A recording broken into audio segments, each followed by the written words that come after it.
आज की इस प्रेस वार्ता में उपस्थित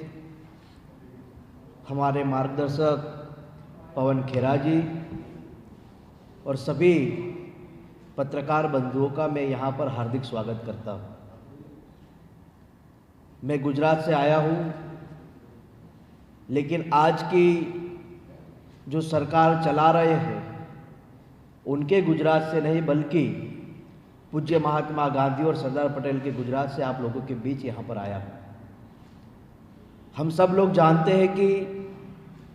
2014 में एक नारा था, अच्छे दिन आएंगे, लेकिन अभी तक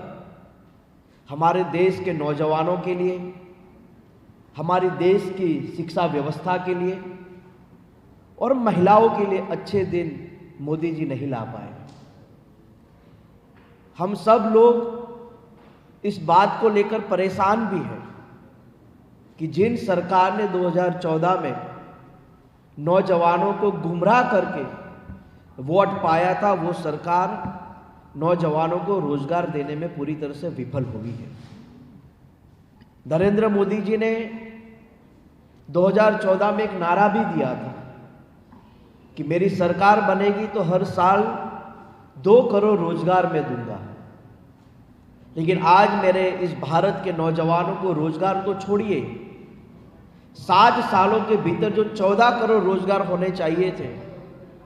वो छोड़ के 14 करोड़ रोजगार छीन लिए गए हैं। हम सब लोग जानते हैं कि हमारे देश के नौजवान के पास गुण है, क्षमता है, उमंग है,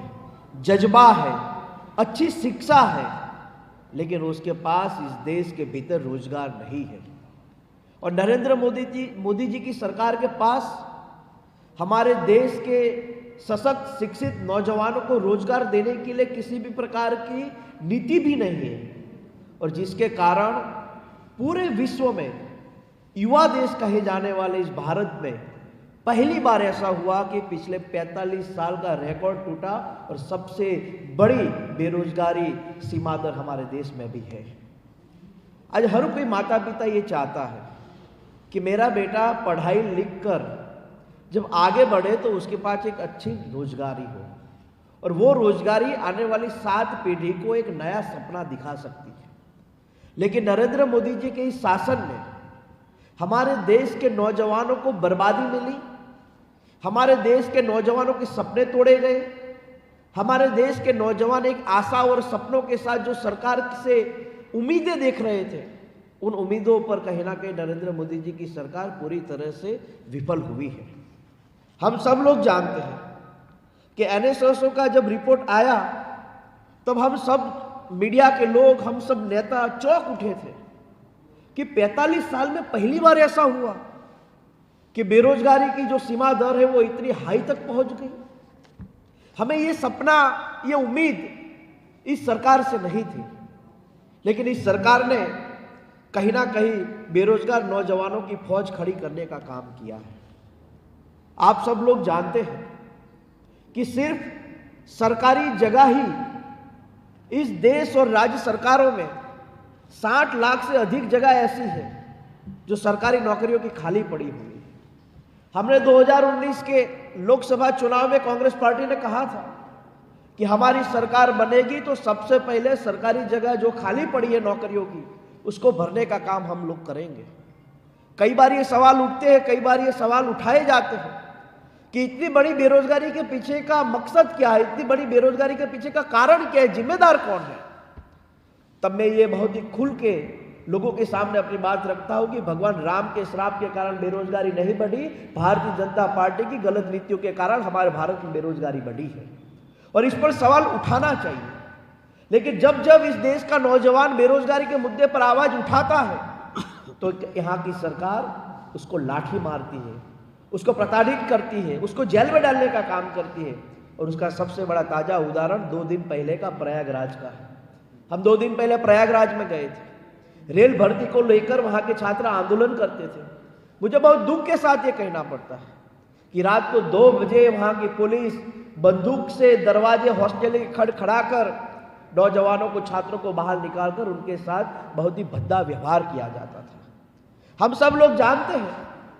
कि भारतीय जनता पार्टी के इस शासन में अगर सबसे ज्यादा बेरोजगारी दर कहीं पर है तो उत्तर प्रदेश और उत्तराखंड के अंदर है। उसके बाद अगर हम छोटे राज्यों की बात करें तो गोवा के अंदर है, और उसके बाद अगर हम बात करें तो बिहार, मध्य प्रदेश और गुजरात में है। जहां पर भारतीय जनता पार्टी की सरकार है, जहां पर भारतीय जनता पार्टी नए मॉडल की बात करती है,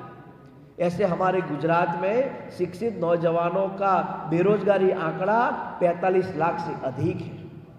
और हम सब लोग इस उम्मीद के साथ आगे बढ़ रहे हैं कि देश के नौजवानों के लिए कुछ अच्छा किया जाए। कांग्रेस पार्टी लगातार इस देश के नौजवानों की शिक्षा के लिए, देश के नौजवानों की रोजगारी के लिए लगातार मुहिम छेड़ती है, लगातार आंदोलन करने का काम करती है। हमने 2 दिन पहले उत्तर प्रदेश में भी भर्ती विधान के तहत वहां के नौजवानों की रोजगारी को लेकर एक से एक शब्द लोगों के बीच में पहुंचाने का काम किया है। हमारी आदरणीय नेता प्रियंका जी लगातार ये कहती है कि जिस राज्यों में वहां की भारतीय जनता पार्टी जाति के आधार पर, धर्म के आधार पर राजनीति करती है, वहां कांग्रेस पार्टी शिक्षा, रोजगार और स्वास्थ्य की राजनीति करती है। उस मुद्दे पर लोगों के बीच जाने का काम करती है। तो बेरोजगारी के मुद्दे पर